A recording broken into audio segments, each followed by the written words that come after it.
43వ అధ్యాయం.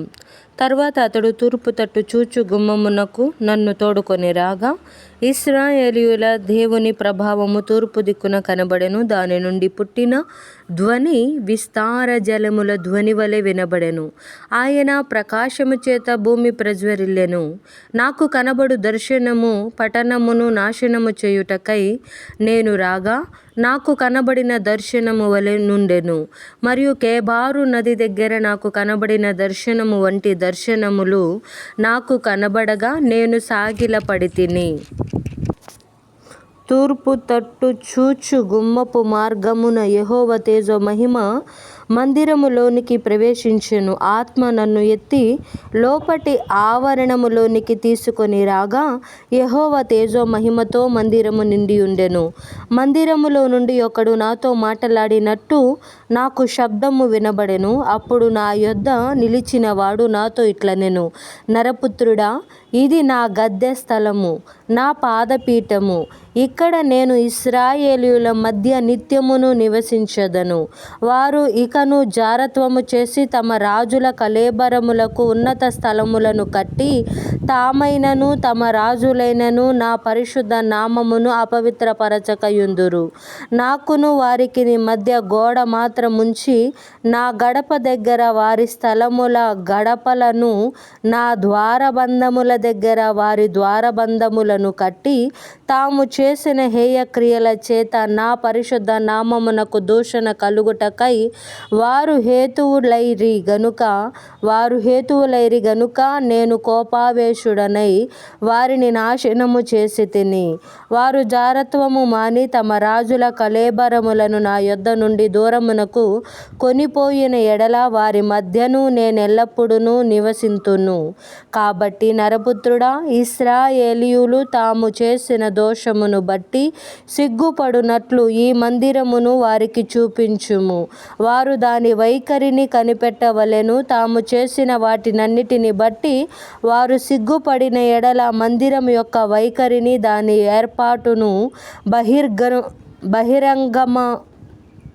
బహిర్గమ స్థానములను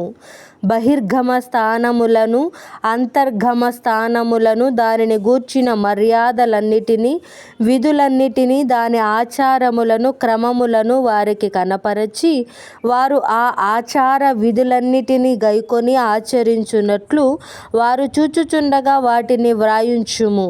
ఆ మందిరమును గూర్చిన విధి ఏదనగా, పర్వతము మీద దానికి చేరికైన స్థలమంతయు అతి పరిశుద్ధ స్థలము.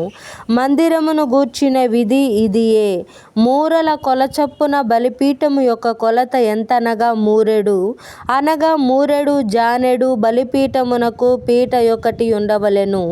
దాని డోలపు మూరెడెత్తును, మూరెడు వెడల్పును, చుట్టూ దాని చూరు జానెడు విచిత్రమైన పనిగలదిగాను ఉండవలెను.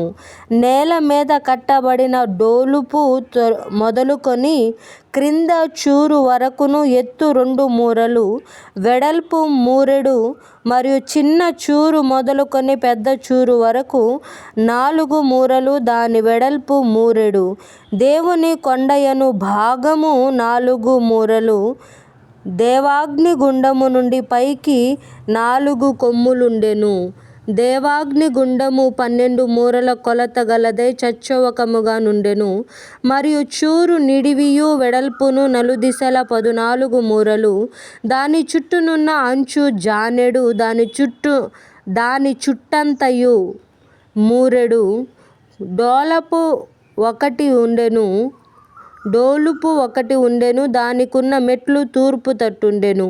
మరియు అతడు నాతో ఇట్లనెను: నరపుత్రుడా, ప్రభువైన యెహోవా సెలవిచ్చినదేమనగా, ఈ బలిపీఠము కట్టబడిన పిమ్మట దాని మీద రక్తము చల్లి దహన బలులు అర్పించుటకై విధులను బట్టి ఇలాగున జరిగింపవలెను.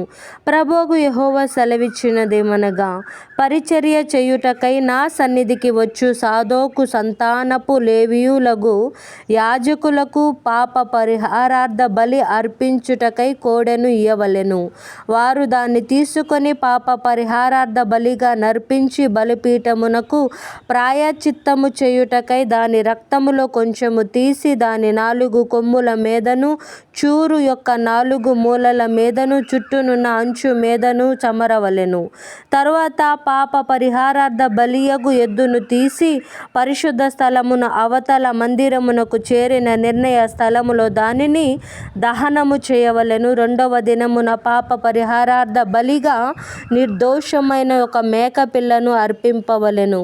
కోడె చేత బలిపీఠమునకు పాప పరిహారము చేసినట్లు మేకపిల్ల చేతను పాప పరిహారము చేయవలెను. దాని నిమిత్తము పాప పరిహారము చేయుట చాలించిన తరువాత నిర్దోషమైన కోడెను నిర్దోషమైన పొటేలును అర్పింపవలెను. యెహోవా సన్నిధికి వాటిని తేగా యాజకులు వాటి మీద ఉప్పు చల్లి దహన బలిగా యెహోవాకు అర్పింపవలెను. 7 దినములు వరుసగా పాప పరిహారార్థ బలిగా ఒక మేకపిల్లను, ఒక కోడెను, నిర్దోషమైన ఒక పొటేలును వారు సిద్ధపరచవలెను. 7 దినములు యాజకులు బలిపీఠమునకు ప్రాయశ్చిత్తము చేయుచు దానిని పవిత్రపరచుచు ప్రతిష్ఠించుచు నుండవలెను. ఆ దినములు తీరిన తరువాత 8వ దినము మొదలుకొని యాజకులు బలిపీఠము మీద మీ దహన బలులను మీ సమాధాన బలులను అర్పింపగా నేను మిమ్మును అంగీకరించెదను. ఇదే ప్రభువగు యెహోవా వాక్కు.